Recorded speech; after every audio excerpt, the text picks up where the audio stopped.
الحمد لله وكفى وسلام على عباده الذين اصطفى أما بعد أعوذ بالله من الشيطان الرجيم بسم الله الرحمن الرحيم قال الله تعالى في القرآن الكريم أحسب الناس أن يتركوا أن يقولوا آمنا وهم لا يفتنون وقال الله تعالى في مقام آخر ما يفعل الله بأعدائكم إن شكرتم وآمنتم سبحان ربك رب العزة عما يصفون وسلام على المرسلين والحمد لله رب العالمين اللهم صل على سيدنا محمد وعلى آل سيدنا محمد وبارك وسلم اللهم صل على سيدنا محمد وعلى آل سيدنا محمد وبارك وسلم اللهم صل على سيدنا محمد وعلى آل سيدنا محمد وبارك وسلم.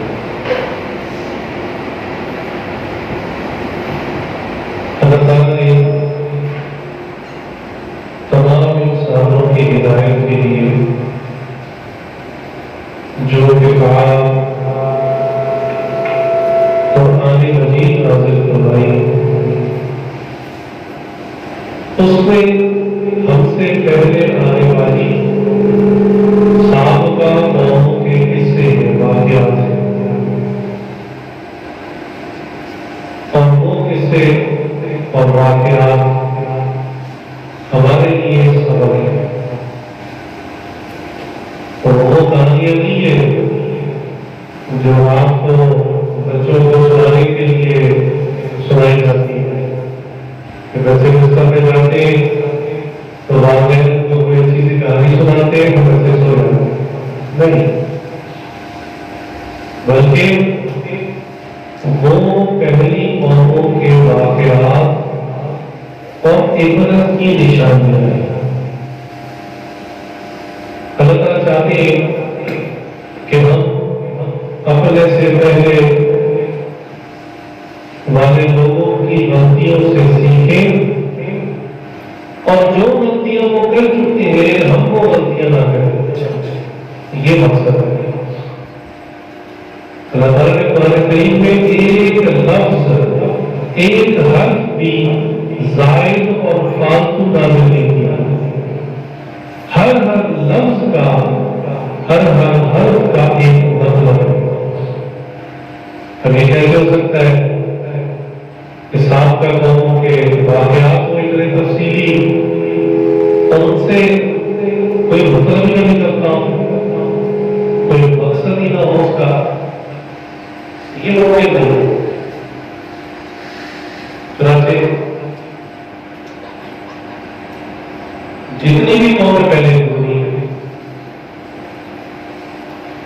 ان سب واقعات کا خلاصہ کیا ہے؟ قومیں تو بہت گزری. حضرت شعیب علیہ السلام کی قوم، حضرت نوح علیہ السلام کی قوم، حضرت ابراہیم علیہ السلام کی قوم، حضرت لوط علیہ السلام کی قوم. جتنے پیغمبر آئے، انبیاء آئے، سب کو کسی نہ کسی قوم میں بھیجا گیا. لیکن جتنے بھی واقعات ہیں ان سب کا ایک خلاصہ ہے جو ایک جیسا ہے. اگر وہ خلاصہ انسان کو سمجھ میں آ جائے تو ایسا ہی ہے جیسے قرآن میں نازل ہونے والے سارے واقعات اس میں پڑھ لیں اور سمجھ لیں. خلاصہ سب کا ایک قوم کوئی بھی چیز سب کا نتیجہ اور خلاصہ ایک ہی.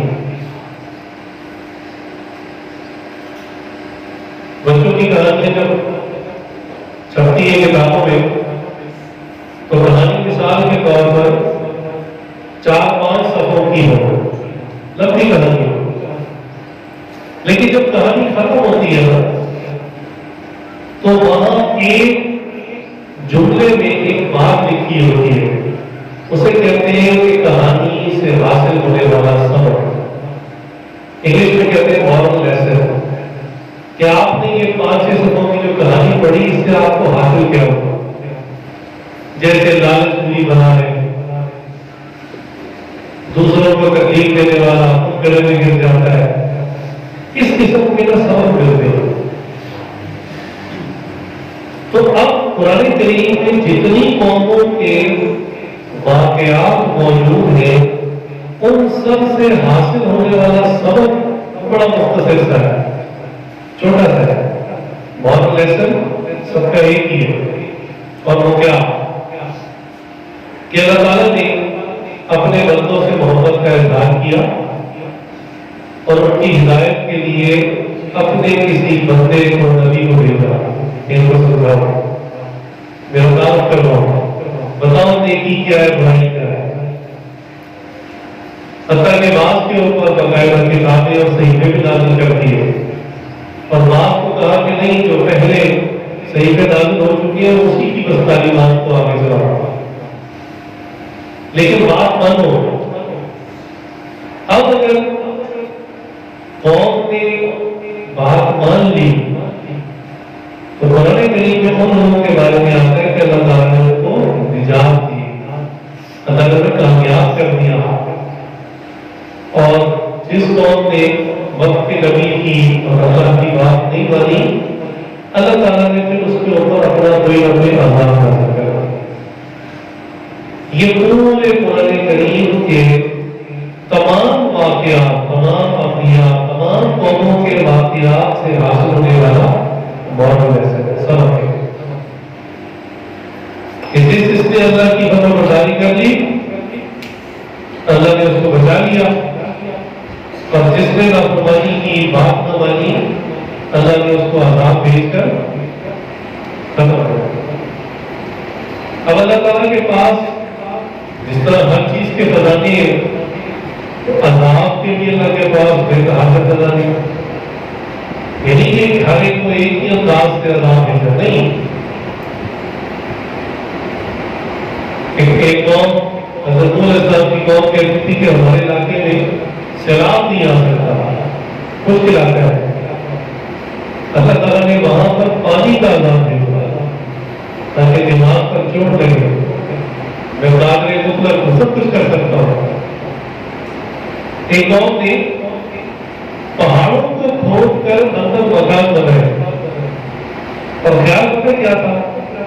خیال یہ تھا کہ سیلاب آتا ہے، زلزلہ آتا ہے، طوفان آتا ہے، لوگوں کے گھر بستیاں تباہ ہو جاتی ہیں، وہ ختم ہو جاتی ہیں، تو ہم لوگ کبھی ختم نہیں ہوں گے، کیونکہ ہم تو پہاڑ کو کھود کر گھر بنا رہے ہیں۔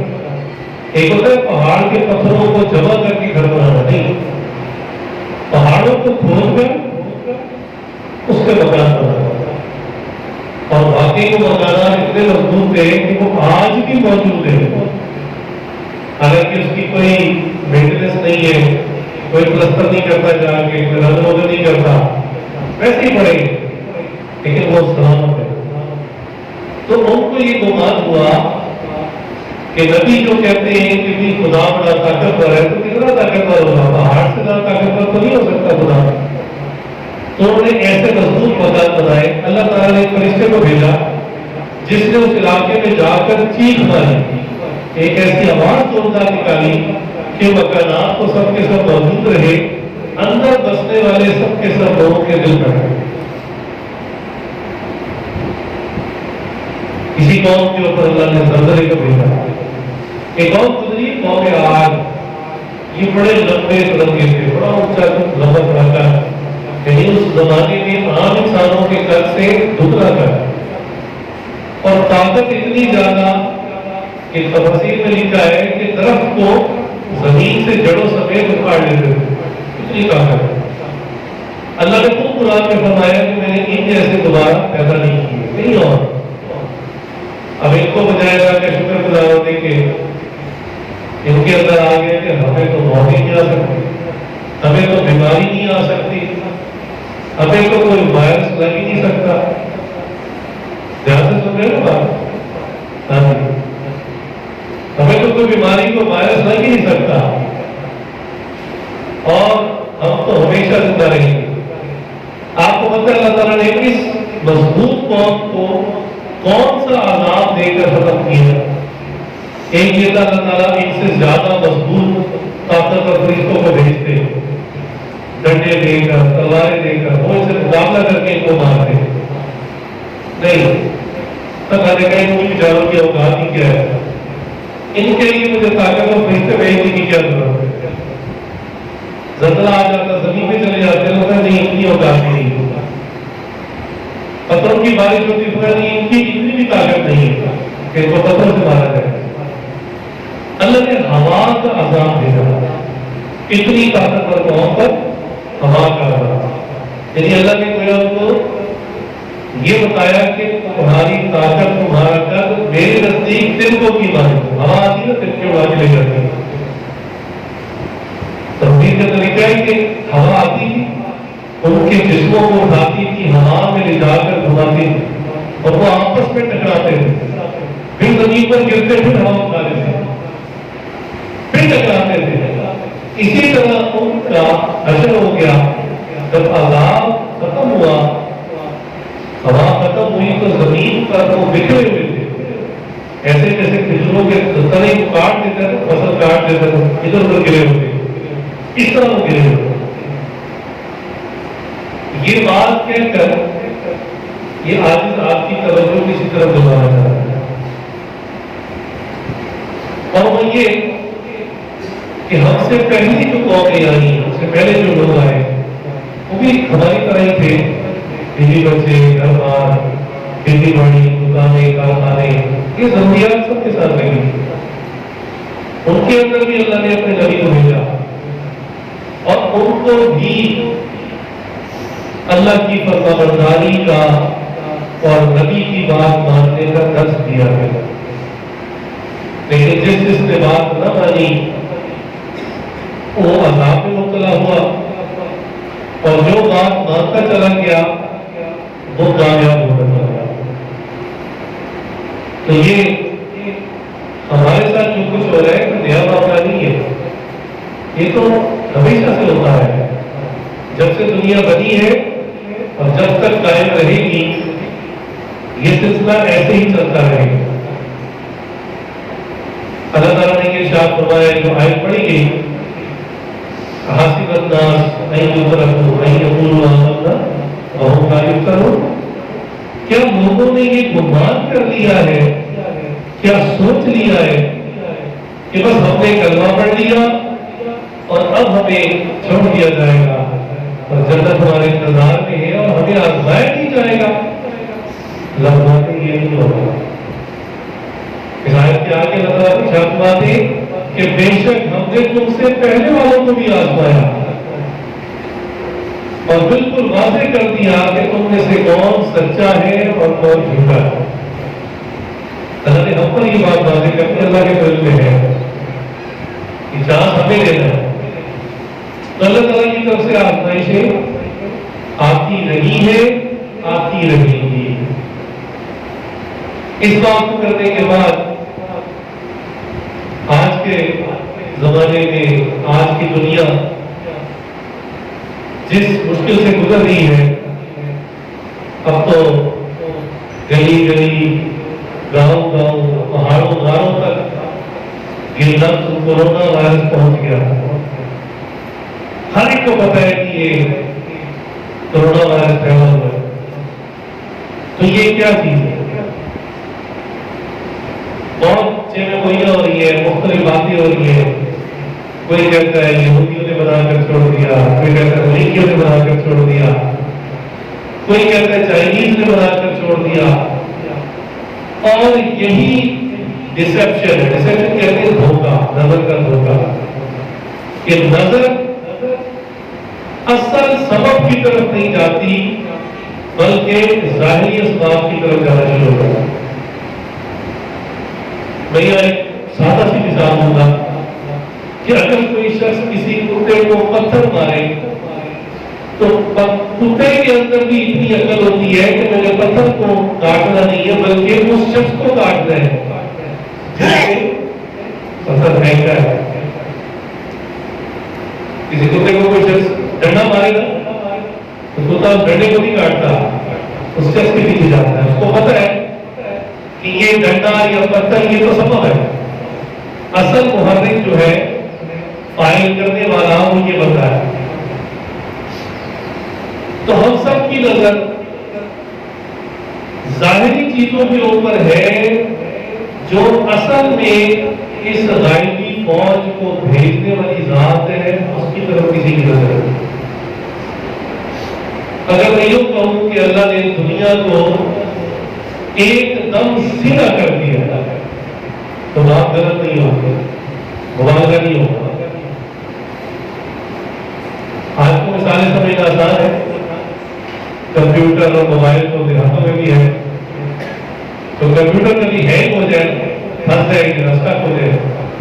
موبائل کبھی ہینگ ہو جائے تو کیا کرتے ہیں؟ ریسیٹ کا بٹن دباتے ہیں، اس کو ریسٹارٹ کرتے ہیں، دوبارہ سے صفر سے شروع کرتے ہیں. اللہ تعالیٰ نے بھی دنیا میں لگتا ہے ریسیٹ کا بٹن دبا دیا. لیکن یہ باتیں تب سمجھ میں آئیں گی اگر ہم پہلے ایک فیصلہ کرتے ہیں. یہ بڑی توجہ سے بات ہوتی ہے. اگر ہم یہ طے کر لیں کہ یہ کرونا وائرس کس جانب سے آیا ہے تو آگے ہمارے لیے ہر بات سمجھنا آسان ہوگی. یا تو بالکل بات واضح ہو جائے گی اور ہم عمل پر آ جائیں گے، یا ہم کفار کی طرح لاجک کے اندر، دلائل کے اندر، اسباب کے اندر الجھتے رہیں گے. اگر تو ہمارا یہ عقیدہ ہے کہ دنیا میں ہر کام اللہ کی مرضی اور منشا سے ہوتا ہے، ہر پتا بھی اللہ کی مرضی سے ہوتا ہے، تو پھر ہمارا ایمان ہونا چاہیے کہ یہ وائرس نہیں جانے والا ہے، یہ اللہ کی غائبی فوج ہے.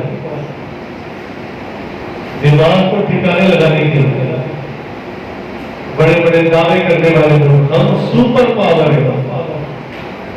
بتائیے وائرس کو آئے ہوئے 5-1 ماہ تو ہو گئے، کون سی سپر پاور نے دعویٰ کیا ہے کہ اس کا علاج اور دوا میں نے بنا لی ہے؟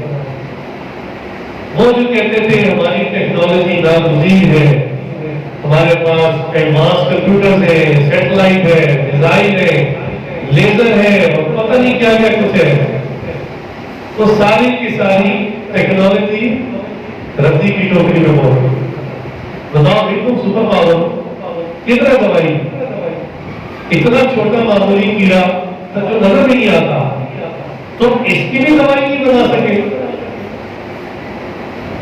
تو یہ اللہ تعالیٰ نے گویا ان قوموں کے منہ پر تھپڑ مارا ہے جو ٹیکنالوجی کا گھمنڈ کرتے ہیں، ٹیکنالوجی کے غرور میں ہیں. کہ یاد رکھیں ٹیکنالوجی صرف اس زمانے میں نہیں ملی، انسانوں ہر زمانے میں ٹیکنالوجی. تو مذکور ابھی وقت نہیں ہے، اشارہ کر دیتا ہوں. ماضی میں جو قومیں گزری ان کی ایسی عجیب عجیب ٹیکنالوجیز تھی ان کے پاس کہ آج کی جدید سائنس اس کو جانچ نہیں سکی، پہچان نہیں سکی. مصری لوگ اپنے مردوں کو ایک خاص مسالہ لگا کر دفن کرتے تھے جس کی وجہ سے صدیوں تک ان کا جسم خراب نہیں ہوا. آج تک وہ اس مسالے کو پہچان نہیں سکے، باوجود اتنی ایڈوانس مائکروسکوپ ہے، مائکرو بایولوجی اتنی ایڈوانس ہو چکی، ترقی کر چکی، اس کا آج تک کسی کو پتہ نہیں. پرانی عمارتیں 100 سال 200 سال 300 سال پرانی بغیر کسی مینٹیننس کے، بغیر کسی مرمت کے اب تک کھڑی ہے. ان کو کیسے بنایا گیا، اس میں کون سا سیمنٹ لگایا گیا، آج تک سائنسدان اس کو معلوم نہیں کر سکے. تو سوچنے کی بات ہے. میں نے آپ کو کہا کہ پہاڑوں کے گھر کھود کر بنائے تھے. میں نے ان گھروں کی تصاویر اور ویڈیو دیکھی ہے، بندہ حیران ہو جاتا ہے. ایسے نہیں ہے کہ بس ایک ڈبہ سا بنا دیا کمرہ بنانا، جیسے آپ کو محراب اور یہ ڈیزائن نظر آ رہی ہے نا، اس طرح باقاعدہ پورے پہاڑ کے اندر ڈیزائن نقش و نگاری کی ہوئی ہے. کیا ہی مشکل کام. سوچنے کی بات ہے جس زمانے میں بلڈوزر نہیں تھا، ٹرینیں نہیں تھی، ہتھوڑی اور چھیانی سے انہوں نے کس طرح یہ کام کیا ہوگا. تو یہ انسان کی عقل کا دھوکہ ہے کہ جو ٹیکنالوجی آج ہمارے پاس ہے، ہم سب سے ایڈوانس ہے، ہم سے پہلے اتنا ایڈوانس کوئی نہیں ہوگا. یہ دھوکہ ہر زمانے میں ہر قوم کو رہا. اور پہلی امت ہلاک بھی اکثر اس وجہ سے ہوئی کہ ان کو اپنی ٹیکنالوجی پہ گھمنڈ تھا، ضرور تھا. میں نے اشارہ کر دیا، کئیوں نے کہا ہمارے مکان ایسے ہم کبھی ختم نہیں ہوں گے. کئیوں نے کہا ہم نے ایسے زبردست ڈیم بنائے، زراعت کا ایسا نظام بنائے، ان کے شہر آباد تھے، اتنی ہریالی کہ روایت میں لکھا ہے کہ قوم سبا کے اتنے باغات تھے کہ کوئی شخص خالی ٹوکرا لے کر ان کے باغ میں داخل ہوتا اور صرف چلتا جاتا، تو پھل نہ توڑتا، صرف نیچے سے گزرتا. تو جو قدرتاً پھل پک کر نیچے گرتا ہے ان کی اتنی کثرت ہوتی کہ جب وہ باغ کے دوسری جانب سے باہر نکلتا اس کا ٹوکرا بھر چکا ہوتا. کیا یہ چھوٹی ٹیکنالوجی؟ تو ٹیکنالوجی ہر زمانے میں رہی ہے، لیکن جو بندہ ٹیکنالوجی دینے والے کی طرف متوجہ ہو گیا اس کے لیے ٹیکنالوجی معاون بن گئی، مددگار بن گئی. اور جو ٹیکنالوجی پہ گھمنڈ کر کے دہریہ بن گیا، خدا بھی بھول گیا، تو اسی کے اوپر اس ٹیکنالوجی کا وبال ہے. تو آج بھی اللہ تعالیٰ نے تمام دنیا کی بڑی بڑی سپر پاور کہنے والوں کو چیلنج کیا ہے کہ میرے ننگے سے فوجی کا مقابلہ کر کے دکھاؤ کہ نظر نہیں آتا. پھر بہت سارے کافر اسلام کے اوپر اعتراض کرتے تھے کہ یہ کیا آپ لوگ بار بار سارا دن وضو کرتے ہو، ہاتھ دھوتے ہو، کیوں اتنا پانی ضائع کرتے ہو؟ دماغ ٹھیک ہے آپ لوگوں کا؟ اعتراض کرتے تھے. اللہ نے کہا دماغ میں آپ کا ٹھیک کرتا ہوں. اب کہتے ہیں دن میں کئی بار 20 سیکنڈ تک ہاتھ دھوئے، بار بار دھوئے. کئی بار سے ہو گیا ہے تو ہاتھ منہ پاؤں وہ حصے جو ظاہری طور پر کھلے ہیں ان کو بھی دھوئے. مانتے ابھی بھی نہیں، سیدھا نہیں کہتے کہ وضو کر لیں. بھائی وضو کا کہہ دیا تو پھر تو دنیا اسلام کی طرف متوجہ ہو جائے گی. صاف نہیں مانتے، اپنی ہاتھ نہیں مانتے، کہتے ہیں کہ سینیٹائزر استعمال کریں، صاف سے ہاتھ دھوئیں. ایک شخص مجھ سے ملنے آیا، اسی طرح کچھ باتیں پوچھ رہا تھا، تو میں نے کہا 20 سیکنڈ تک ہاتھ دھونے کے لیے جو کہتا ہے اس نے خود آج تک کبھی گھڑی سامنے رکھ کے 20 سیکنڈ تک نہیں دھویا ہوگا. لیکن وہ ممکن ہی نہیں ہے. کون بندہ باتھ روم میں گھڑی لے کے جاتا ہے اور 20 سیکنڈ تک دیکھتا رہتا ہے؟ لڑکے ان کو تو انسانیت کا بھلا کرنا بھی نہیں آتا. میں نے کہا پوچھے کسی سائنٹسٹ سے کہ بتائیں ہاتھ کیسے دھونے، کتنی بار دھونے؟ اب وہ خاموش. میں نے کہا میں عرض کرتا ہوں اس لیے کہ رسول اللہ صلی اللہ علیہ وسلم کی 1400 سال پہلے حرام ہے. دن میں 5 بار دھونے اور 3 مرتبہ دھونے، یہ کافی. ہر قسم کا جراثیم، ہر قسم کی بیماری سے دور ہو جاتا ہے. نبی صلی اللہ علیہ وسلم کا ارشاد فرمایا نماز میں شفا ہے. آج دنیا کو سمجھ میں آ رہی ہے کہ نماز میں واقعی کیسے شفا ہے. پہلے پوچھتے تھے کہ شفا کیسی ہے، سمجھائیں ہمیں، بتائیں ہمیں. ایک کافر نے باقاعدہ ویڈیو بنائی ہے اس کے اوپر، انٹرنیٹ پہ اپلوڈ کی ہے. کافر ہے، غیر مسلم ہے، لیکن اس نے اعتراف کیا ہے. ہوتے نا کچھ لوگ بعض امیر ہوتے ہیں زمین کی عدالت میں، ان کو پتہ ہے کہ ہمیں تسلیم کرنا چاہیے. اس نے اس پر تفصیلی ویڈیو بنائی ہے کہ آج پوری دنیا کے لوگ بھلے وہ کسی قوم سے کسی مذہب سے ہیں اسلام کے مطابق زندگی گزار رہے ہیں. یہ ایک غیر مسلم کافر کہتا ہے. ویڈیو بنائی ہے اس کی، پھر اس نے دلائل سے ثابت کیا ہے.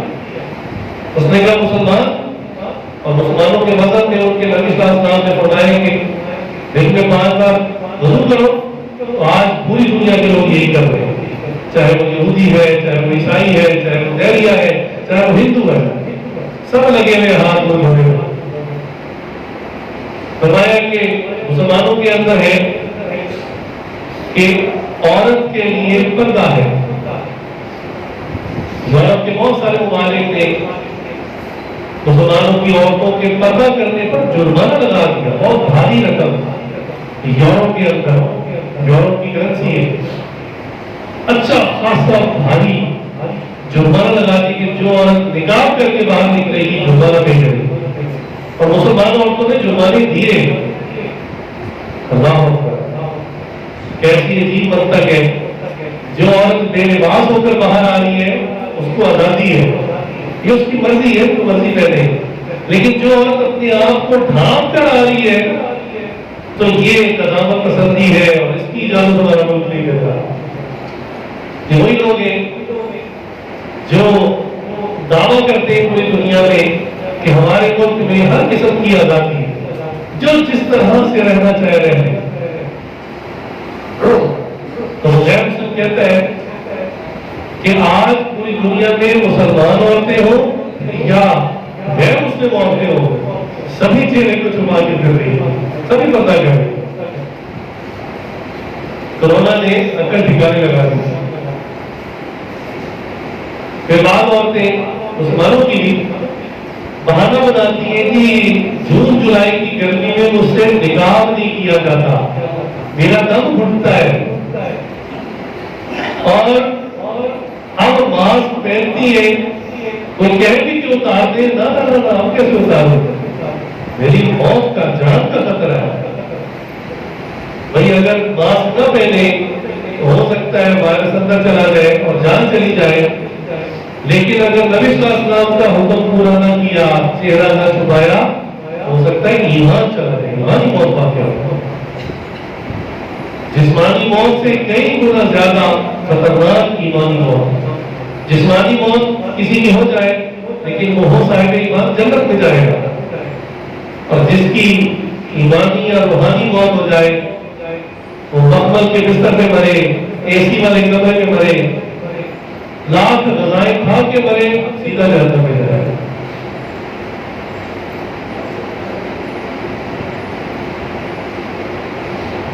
اللہ تعالیٰ نے ان مردوں کی عقل پر بھی چوٹ لگائی جن کی عورتیں بے پردہ پھرتی تھیں، اور وہ بے پردگی کے ساتھ ان کو لے کے چلتے تھے بڑے فخر سے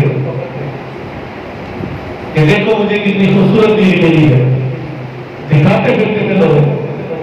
اللہ نے ان کے بھی دماغ پر چوٹ لگائی کہ اب تیری بیوی بھی پردہ کرے گی، تو بھی پردہ کرے گی، تیرے منہ پہ نگاہ ہوگا۔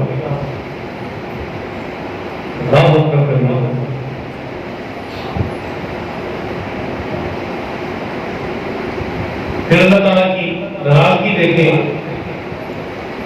اگر آپ کے محلے میں کوئی بندہ آگے یہ کہے کہ یہ مسجد بند کر دے، ہم آپ کو 1 کروڑ روپیہ دیں گے، کوئی مسلمان ہے مسجد بند کرنے کے لیے تیار ہو؟ چلو 5 کروڑ دیں گے، مسجد بند کر دیں 3-4 مہینے کے لیے، وہ کر دے گا مسلمان؟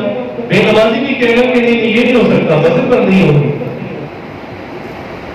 اور اگر وہ کہے ہم آپ کو اربوں کھربوں روپیہ دیتے ہیں، بیت اللہ کو بند کر دیں، مسجد نبوی کو بند کر دیں، کوئی مانے گا مسلمان؟ تو پھر مانے گا اس بات کو کہ یہ دنیاوی طاقت کا کہ بس کی بات نہیں ہے، یہ اللہ کی جانب سے وبا آئی ہے، یہ حالات اللہ نے پیدا کیے، یہ اللہ کی ناراضگی ہے۔ ماں جب غصے میں ہوتی ہے تو بچے بہت تنگ کرتے ہیں، ناراض ہو جاتی ہے، غصے میں آ جاتی ہے تو کیا کہتی ہے؟ خبردار مجھ سے بات کی، خبردار میرے پاس آئے، ایک اس کونے میں کھڑا ہو جائے، دوسرا اس کونے میں کھڑا ہو جائے، تیسرا اس کونے میں کھڑا ہو جائے، سوشل ڈسٹینسنگ 6 فٹ کا فاصلہ دیا، زیادہ بات نہ کریں، ایک دوسرے کو ذرا سیکھ جائیں گے۔ یہ اللہ کی ناراضگی ہے۔ ماں ناراض ہوگی کہتی ہے انہوں کی کھڑے ہو جاؤ، چند دیر بعد بچہ آتا ہے کہ ابا معاف کر دے، ماں اسے خبردار مجھ سے بات کی، چلے جو واپس اپنی جگہ پہ کھڑے ہو۔ آپ دیکھیں پوری دنیا میں یہی حالت ہے، یہی صورتحال ہے۔ اللہ نے اپنے حرم کا دروازہ بند کر دیا، اپنے رسول اللہ صلی اللہ علیہ وسلم کے روضہ اطہر کا دروازہ لوگوں کے لیے بند کر دیا۔ یہ اللہ کی شدید ناراضگی ہے۔ یہ اللہ کے سوا کوئی نہیں کر سکتا، کسی کی طاقت نہیں ہے. لہذا ہمیں اس کا فیصلہ کرنا ہے. یہ اللہ کی طرف سے وہ آزمائش ہے جس کو ہم آنکھوں سے دیکھ رہے ہیں، ہم اس زمانے میں موجود ہے. وہ قصے کہانیاں تو کتابوں میں پڑھے تھے نا، کہ بلا قوم پر اونٹ کا عذاب آیا، میڈک کا عذاب آیا، ٹڈی دل کا عذاب آیا، سیلاب آیا، زلزلہ آیا. وہ تو کتابی باتیں تھی. اب تو ہم اس زمانے میں جیتے جاگ رہے ہیں، موجود ہے، آنکھوں سے دیکھ رہے ہیں اللہ کے عذاب. اگر پھر بھی کوئی دل نہ مانے بس سمجھ لے کہ وہ دل ہوتا ہو. اگر اتنی بڑی ضرورت کے اوپر بھی اس کا دماغ دل روشن نہیں ہوا، اب بھی وہ اللہ کی طرف متوجہ ہونے کو تیار نہیں ہے، تو سمجھے دل مت ہوتا ہے. اور آزمائش کے بعد یہی ہوتا ہے، کیونکہ امتحان کے بعد یہی ہوتا ہے کہ یا تو طالب علم پاس ہوتا ہے یا فیل ہوتا ہے. تو یہ جو آزمائش آئی ہوئی ہے اس میں کئی لوگ پاس ہو رہے ہیں اور بہت سارے فیل ہو رہے ہیں. اور اسے لکھ رہے ہیں کہ اس طرح کے حالات دیکھ کر ہسپتال بھرے ہوئے تھے، روز ہزاروں کی تعداد میں لوگ مر رہے تھے، پھر بھی اس نے گناہوں سے توبہ نہیں، پھر بھی اس کو یقین نہ آیا کہ ہماری طرف سے تھا. اور یہ بھی وہ انگریزوں نے چھوڑ دیا، یہودیوں نے چھوڑ دیا، چائنا نے چھوڑ دیا، بس یہ بات کہی اور بات ختم. اور ہم ہر دل کو دلاسا دے رہے ہیں چند دن بعد ختم ہو جائے گا. WHO اور بڑی بڑی تنظیمیں تو کہہ رہی ہیں کہ یہ ہم کبھی ختم نہیں ہوگا، ہمیں اس کے ساتھ جینا ہے. وہ تو یہ باتیں کر رہے ہیں. یہ ختم ہوگا تو صرف اس علاقے میں ختم ہوگا جس علاقے والے مل کر اجتماعی توبہ کریں، اللہ سے معافی مانگیں. ہم اس علاقے میں ختم ہو جائیں گے. رسول اللہ صلی اللہ علیہ وسلم کا عمل دیکھیے کیا ہے. نبی صلی اللہ علیہ وسلم کے زمانے میں ذرا آندھی تیز چلی، ذرا ہوا تیز چلی، آپ صلی اللہ علیہ وسلم استغفار پڑھتے ہوئے سیدھا مسجد چلے گئے. اور ہمارے زمانے میں عقل مندوں نے علاج یہ بتایا ہے کہ مسجد کو بند کرو. یہ علاج ہے، بیماری سے بچنا ہے، مسجد بند کرو. آپ کے یہاں پہ نعمت ہے، ماشاءاللہ مسجدیں کھلی ہوئی ہے. شہروں کے اندر سوسائٹیز ہیں، بڑے بڑے گھر ہیں، وہ دونوں کے گھر کے اندر بیٹھے ہیں، باہر نہیں نکلتے. ہاں نکلتے اپنے کام سے، کھانے پینے کی چیزیں لیتے پھر چلے جاتے ہیں، مسجد نہیں کھولتے.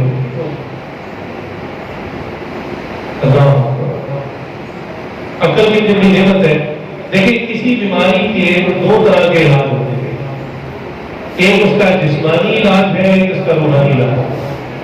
ہوتا نہیں کسی بندے کو جادو ہو گیا، اب ڈاکٹر ایک کو دکھا دیا، دوسرے کو دکھا دیا، تیسرے کو دکھا دیا، دوائیاں دکھا لی، ساتھ میں اس کا علاج کروا دیا، لیکن سب ڈاکٹر کہتے ہیں کہ ہماری میڈیکل سائنس میں تو یہ بندہ بالکل ٹھیک ہے، لیکن وہ بندہ بیمار ہے.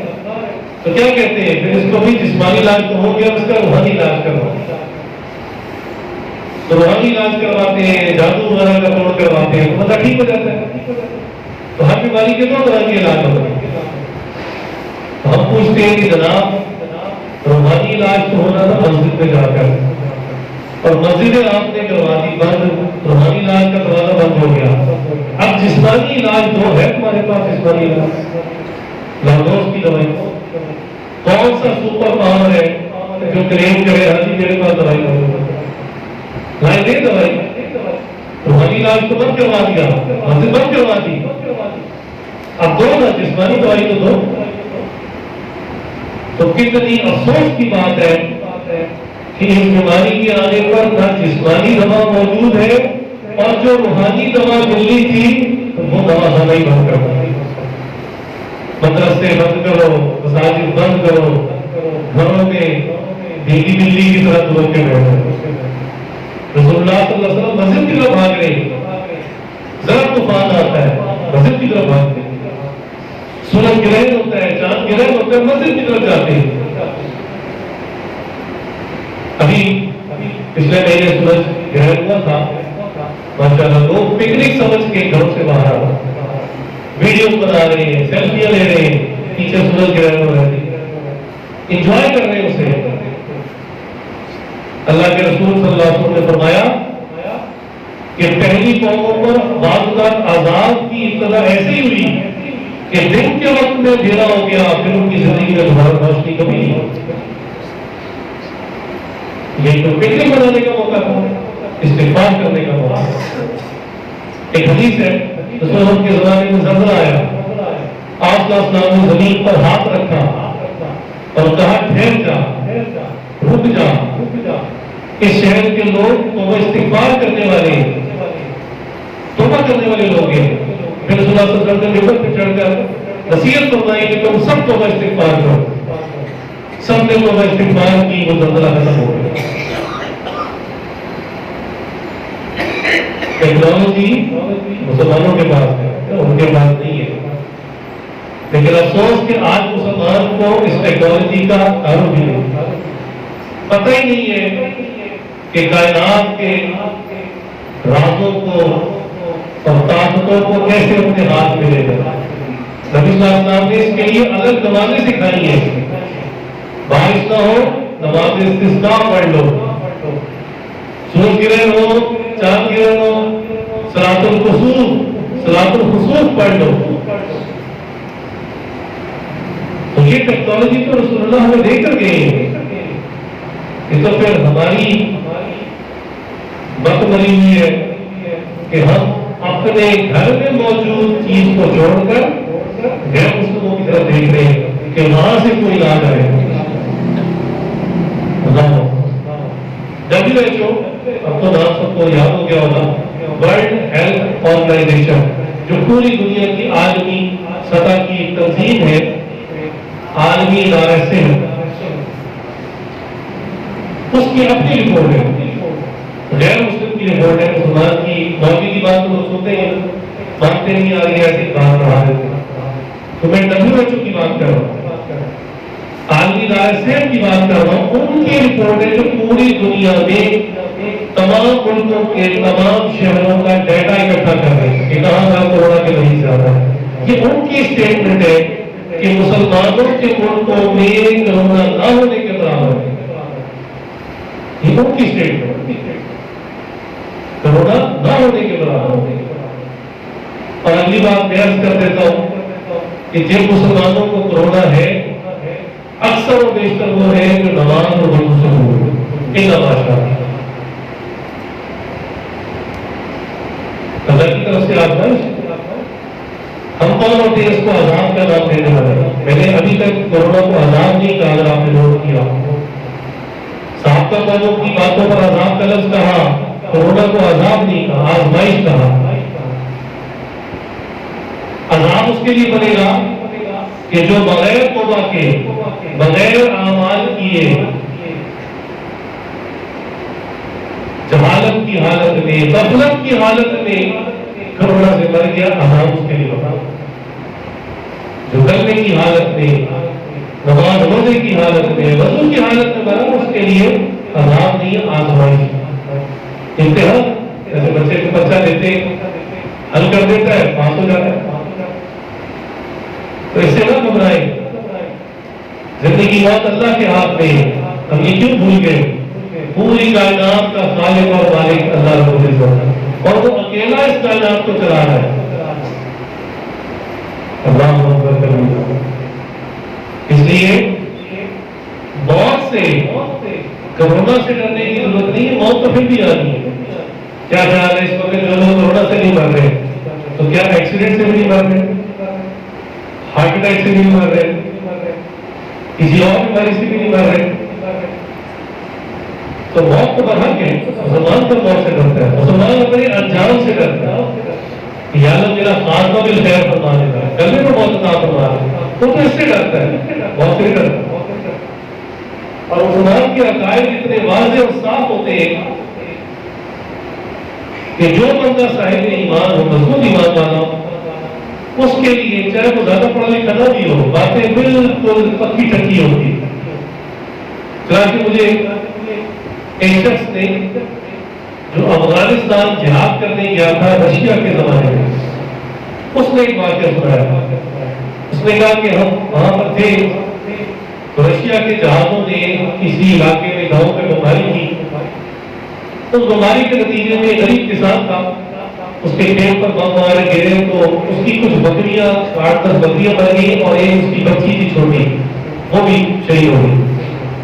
تو کیا لگے ہم کچھ مجاہدین گئے اس کے گھر افسوس کر گئے، تو کہتے زبان کا مسئلہ تھا، ہمیں افغانی نہیں آتی تھی، اس کو اردو پنجابی نہیں آتی تھی، خیر کہنے لگے کچھ اشاروں میں بات سمجھانے کی کوشش کی۔ تو جب اس کو پتہ چلا نا یہ افسوس کرنے آئے ہیں اور افسوس میری بچی کا کرنے آئے ہیں، کہتے پہلے تو وہ نارمل تھا، ٹھیک تھا، لیکن جب اس کو بات سمجھ میں آئی کہ میری بیٹی کا افسوس کرنے آئے ہیں، چھوٹی بچی نابالغ، تو انتہائی غصہ چڑھ گیا، ناراض ہونے لگا اور وہ کہنے لگا کہ تم میری بچی کا افسوس کرنے آئے ہو، میں مسلمان ہوں، میری بچی مسلمان تھی، اس کا مجھے کوئی غم نہیں، وہ تو جنت میں مزے کر رہی، اس کا مجھ سے کیا افسوس کرنے آئے؟ کہنے لگا کہ میں سمجھا کہ تم میری بکریوں کا افسوس کرنے آئے ہو کہ وہ بیچاری ناحق ماری گئی، نہ کوئی اس کو کھا سکا، نہ کسی کے کام آئی، وہ مردار ہو گئی، میں سمجھا تم اس کا افسوس کر رہے، میری بچی کا کیا افسوس کرتے ہو، تو جنت میں مزے کر رہے۔ تو مومن نہ گولی سے ڈرتا ہے، نہ بارود سے ڈرتا ہے، نہ کرونا وائرس سے ڈرتا ہے، نہ حادثے سے ڈرتا ہے، اگر وہ ڈرتا ہے تو اپنے انجام سے ڈرتا ہے، یا اللہ مجھے خاتمہ اچھا فرما دے۔ بیماری سے تو بندہ موت ہو جائے تو بعد کا اس کو شہادت کا درجہ مل جاتا ہے۔ نبی صلی اللہ علیہ وسلم نے فرمایا کہ کوئی پیٹ کے عارضے سے مر جائے تو اس کو شہید شہادت کا درجہ ملتا ہے۔ اس لیے موت سے گھبرانے کی ضرورت نہیں ہے، ہاں ظاہری اسباب ضرور پورے کرو، سنت ہے، اس میں بھی منافقت نہیں کرنی چاہیے، لیکن یا تو احتیاط کرنی ہے یا نہیں کرنی۔ اگر تو احتیاط نہیں کرنی تو ٹھیک ہے، مسافر بھی کریں، مان کے بھی کریں، ماسک بھی نہ پہنے، بالکل اس طرح پہ چلے پھر اللہ کے حوالے۔ لیکن رسول اللہ صلی اللہ علیہ وسلم کی یہ تعلیم نہیں ہے۔ ایک شخص آیا اور اس نے مسجد نبی کے باہر اپنا اونٹ چھوڑا اور اندر آ گیا، تو کسی نے اس کو کہا کہ بھائی ان کو باندھ تو دو، وہ قلعے ہوتے تھے باہر سے باندھ دیتے تھے، کہا باندھ تو دو، اس نے کہا خیر ہے اللہ مانے۔ تو رسول اللہ صلی اللہ علیہ وسلم کو جب یہ بات پتہ چلی، آپ نے فرمایا کہ پہلے اس کو باندھو پھر اللہ پر توکل کرو۔ ایسے ہی جیسے آج کوئی نوجوان اپنا موٹر سائیکل کھلا چھوڑ دے، چابی بھی اندر رہنے دے اور آرام سے جھوکے اندر چلا دیں کہ خیر اللہ مالک ہے، نہیں، یہ سنت نہیں ہے۔ سنت یہ ہے کہ پہلے سبب کو اختیار کرو، تالا لگاؤ، حفاظت کرو اپنی طرف سے اس کی، پھر اللہ پر بھروسہ کرو۔ تو پہلے اسباب کو اختیار کر لیں، ماسک پہن لیں، ہاتھ کو صابن سے دھو لیا کریں، اور میں تو کہتا ہوں وضو کر لیا کریں، ہاتھ کیا دھونے، ہر وقت وضو سے رہنا یہ فرشتوں کی صفت ہے، فرشتے ہر وقت باوضو رہتے ہیں، اور جو انسان ہر وقت باوضو رہتا ہے اس کے رزق میں برکت کر دی جاتی ہے، اس کے چہرے پر نور آ جاتا ہے، اللہ تعالیٰ بہت اس کو برکتیں عطا فرماتے ہیں۔ لہٰذا کوشش کیا کریں جب بھی گھر سے باہر جائیں واپس آئے وضو کر دیں، کرونا ویسے ہی ختم۔ تو یا تو احتیاط کرنی ہے یا پھر نہیں کرنی، یہ درمیان والا کام ٹھیک نہیں ہے کہ کچھ احتیاط کر لی کچھ بے احتیاط کی۔ لہذا ہم سب کا یہ ایمان ہے اور ایمان ہونا چاہیے کہ جب دنیا سے ہمارا رزق ختم ہو گیا اور ہمارے سانس ختم ہو گئے، ہمارے حصے کا پینے والا پانی ختم ہو گیا، موت کا فرشتہ آئے گا، ہمیں لے جائے گا، بہانہ کچھ بھی ہو جائے، چاہے ایکسیڈنٹ ہو، چاہے کرونا ہو، چاہے کوئی دل کا مرض ہو، چاہے کوئی وجہ بھی نہ ہو۔ کہتے جی رات کو اچھا والا روٹی کھا کے سویا، صبح اٹھا نہیں، نہ کوئی بیماری، نہ کوئی حادثہ، نہ کوئی وجہ۔ یہ ایمان ہونا چاہیے، جو رات قبر میں آنی ہے اس رات دنیا کی کوئی ٹیکنالوجی کوئی چیز آپ کو نہیں بچاتا۔ ہاں سبب اختیار کریں، اللہ پر پورا یقین رکھیں اور اعمال میں جڑ جائیں۔ آخری بات یہی جو ساری بات کا خلاصہ ہے کہ اللہ تعالیٰ کی طرف سے آزمائش آتی ہے تو کامیاب کون ہوتا ہے؟ جو فوراً ڈر جائے، اللہ سے ڈرتے ہیں۔ آج کہتے ہیں کرونا سے ڈرنا نہیں لڑنا ہے، تو بتاؤ جو چیز نظر نہیں آتی اس سے کیسے لڑائی ہوگی؟ ایک چیز نظر ہی نہیں آ رہی اس سے لڑائی کیسے ہوگی؟ دوائی تمہارے پاس ہے کہ لڑائی کیسے کرو گے؟ یہ تو تکبر کے الفاظ ہیں کہ ڈرنا نہیں لڑنا ہے. تو تم خدا سے لڑنے کی باتیں کر رہے ہو. ہاں خدا سے ڈرنا، کورونا سے نہیں ڈرنا، خدا سے ڈرنا. اپنے خشوع میں اضافہ کریں گے، توبہ استغفار میں اضافہ کریں گے، اپنے اعمال میں اضافہ کریں گے. اگر پہلے 5 نمازیں پڑھتے تھے تہجد شروع کر دیں گے، اشراق 4 تراویح شروع کر دیں گے. پہلے صرف زکات دیتے تھے، صدقہ بھی دینا شروع کر دیں گے. پہلے صرف رمضان کے روزے رکھتے تھے تو اب کبھی کبھی نفلی روزے بھی رکھ لیا کریں. یہ ہے کورونا سے بچنے کا علاج. یہ ہے رجوع اللہ، اللہ کی طرف متوجہ ہو. خالی ڈرنے کا اور گھر میں دبک کے بیٹھ جانا یہ اس کا علاج نہیں ہے. ہاں میں بار بار کہہ رہا ہوں کہ سبب کو اختیار کریں. نکلنا پڑے گھر سے باہر احتیاط کریں. احتیاط کیا کریں؟ کچھ فاصلہ رکھ کر بات کریں، ماسک پہنیں، صابن سے ہاتھ دھوئیں، یہ سب احتیاط کریں. لیکن اس سے ڈر کر اپنی زندگی کے معمولات چھوڑ دینا، بالخصوص مسجد آنا چھوڑ دینا، اس سے بڑی بے وقوفی کی بات اور کوئی نہیں. کہ جو روحانی ہسپتال ہے جہاں سے روحانی شفا مل رہی ہے بندہ وہیں جانا چھوڑ دے. یہ ایسے ہی کوئی شخص کسی کو بخار ہو جائے اور بخار روز روز بڑھتا جا رہا ہو تو لوگ اس کو کہیں نہ دوا کھانا نہ جانا، ڈاکٹر کے پاس نہ جانا، وہ بھی ٹھیک ہو رہا. سبحان اللہ. بیماری اور بڑھے گی، روحانی موت واقع ہو جائے گی. لہٰذا مسجدوں کو آباد کریں. کم از کم ہمارے ملک میں، ہمارے شہر میں اگر بہت ساری مساجد بند بھی ہیں تو ہم اپنی مسجد کو آباد کریں. ان کے حصے کی کچھ نہ کچھ تو کفایت ہو جائے گی. اللہ کو ترس آ جائے گا، اللہ کو رحم آ جائے گا. چلو کچھ مسجدیں بند ہیں، باقی مسجدوں میں رش بڑھ گیا، بہت زیادہ آنا شروع ہو گیا. نماز سے کچھ دیر پہلے آ گئے، نماز کی کچھ دیر بعد بیٹھے رہے، ذکر تلاوت کرتے رہے، اللہ کے ذکر میں مصروف رہے. انشاءاللہ اس سے ہر قسم کی آزمائش اور ہر قسم کا عذاب ٹل جائے گا. اللہ تعالیٰ سے دعا ہے اللہ تعالیٰ ہم سب کو خاتمہ میں ایمان عطا فرمائے، عافیت اور صحت عطا فرمائے، اور ہر قسم کے شر اور بیماری سے محفوظ عطا فرمائے. وآخر دعوانا